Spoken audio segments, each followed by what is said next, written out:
For a long time, the very first thing I would do after waking up in the morning is reach on my pillow, grab my pen, smoke it, and get high. That's the very first thing I would do after waking up in the morning. I want to, wash my face. I want to get up and stretch. I want to get any water. I want to go outside and look at the sun. I want to do any of that stuff. I got high and spent the rest of my day in a phase, in a foggy haze, really. And that wasn't the only bad habit I had. You feel me? I had a lot of bad habits. I used to watch The L Word in my bed, or The Vampire Diaries, or The Office. Oh, The Office. All day.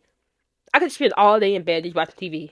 And when I finally did get out of the bed, it wasn't doing anything productive. It was to go in the living room to play Minecraft or Rocket League or The Sims. So I had a lot of bad habits. And I always wanted to do more, I wanted to start a business. I wanted to be more productive. I wanted to have a clean room. I wanted to eat healthier. I wanted to create more. I wanted to read more. I wanted to practice hobbies. There were so many things I wanted to do. But I had bad habits. And the only reason I had bad habits is because I didn't understand this one thing. And if you have bad habits you want to break, but you're struggling, you might need to understand this one thing too that will change the entire game for you. Alright, but before I dive into this one thing, first, who am I? My name is Faith, and my goal is to help entrepreneurs, creators, and high achievers reach their goals by teaching you how to take action, stay consistent, and make your goals happen. In this video, everybody's getting hit. Whether you're an entrepreneur, a creative, or high achiever, you can benefit from this because if you have bad habits you want to break so that you can succeed and reach the next level in your game, this video is how you're going to do it. Now, there are many ways to break a habit. And if I told you all the ways to break a habit, you would probably get overwhelmed and you wouldn't do any of them. So that's why I'm not going to say all the ways to break the habit. I'm just going to mention one big idea in this video.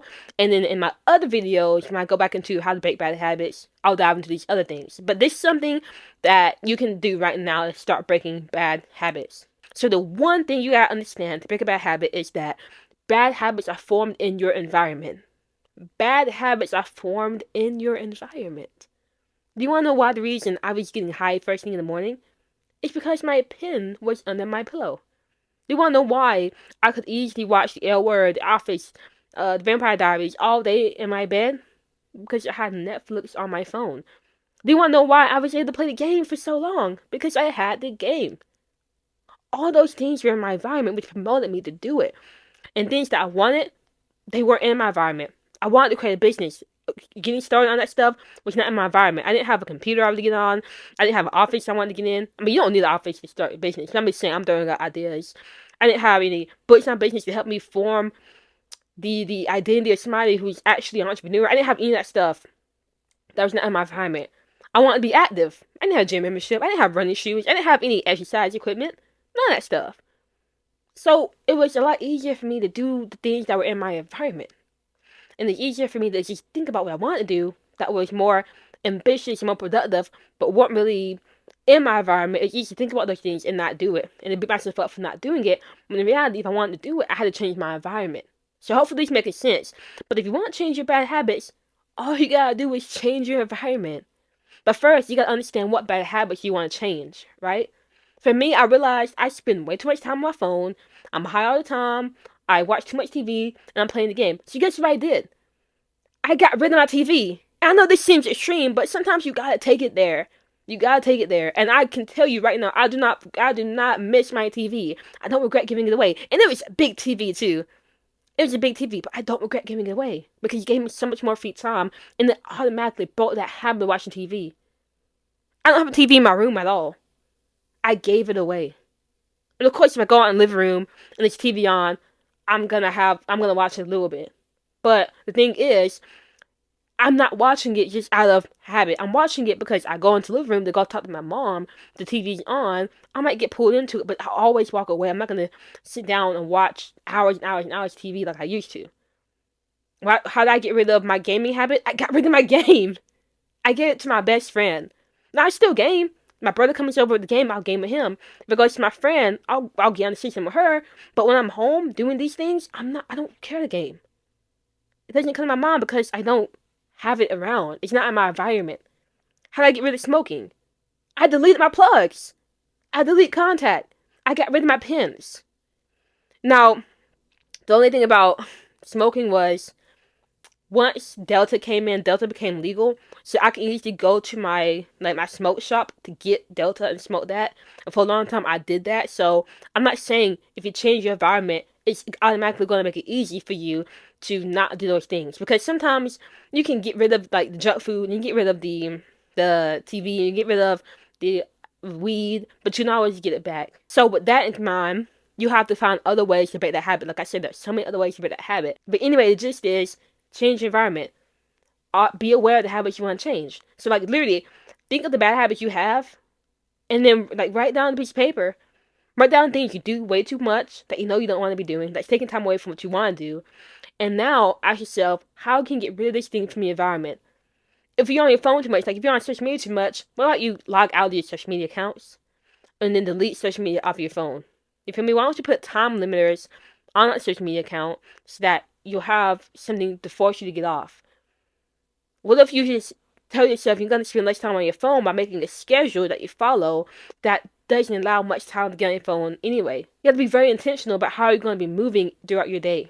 If you have the bad habit of eating junk food, even if you don't want to throw the junk food out, what you can do is you can push it to the very back of the cupboards. So now you're going to be so lazy to go back and reach it. You change your environment. Now you're going to get the first thing, the things in front, which is going to be healthy food. Or you can take the more extreme route of throwing the junk food away. If you want to spend less time on your console, like your gaming console, but you don't want to throw the gaming system away, take the batteries out of the remote control and put it in your closet. Make it hard. Change your environment. Don't make it so easy for you to be able to do these bad habits. Now think about the good habits you want to include and put those good habits inside your environment. I keep this notebook by my bed so that I will write in it. I keep this book by my bed so that I will read it. I put things in my environment that I actually want to do. I have dumbbells right in front of me. I'm not going to show you, but I have dumbbells right in front of me. So when I get up, I can just go ahead and just start working out. I got a yoga mat in my bedroom because I want to stretch more. Not a bedroom, but my office because I want to stretch more. I have 4 bowls in the kitchen full of healthy foods that I eat because I want to eat healthy. So I'm changing my environment to reflect what I want. Now this means you have to be very intentional about how your space is. But the minute you understand that habits is really all about getting your environment right, now you can change your environment to conform to the habits you want and kick out the bad habits you don't. Alright, hopefully that made sense. And I would really suggest reading Atomic Habits by James Clear if you want a better understanding of this, because he talks about this stuff in detail and he explains it far better than I do. Alright, but that's just a quick tip for you. If you want to change your bad habits, first understand what bad habits you want to change, and then change your environment so that doing the bad habits are harder, or they're just non-existent because they're not in your environment anymore. And then figure out the good habits you want and include those in your environment. For instance, I keep this notebook by my dresser on my nightstand. I keep this book on my nightstand, and I keep books in my office. I keep books in my living room so that when I'm there, I'm triggered. I see it as a cue, and it triggers me to start reading. I keep my running shoes right in front of my bed, so when I see my running shoes, it gives me an idea, oh, I should go for a run. You feel me? It's really that simple. So, hopefully that makes sense. And remember, take action, stay consistent, make your goals happen, and I will see you later.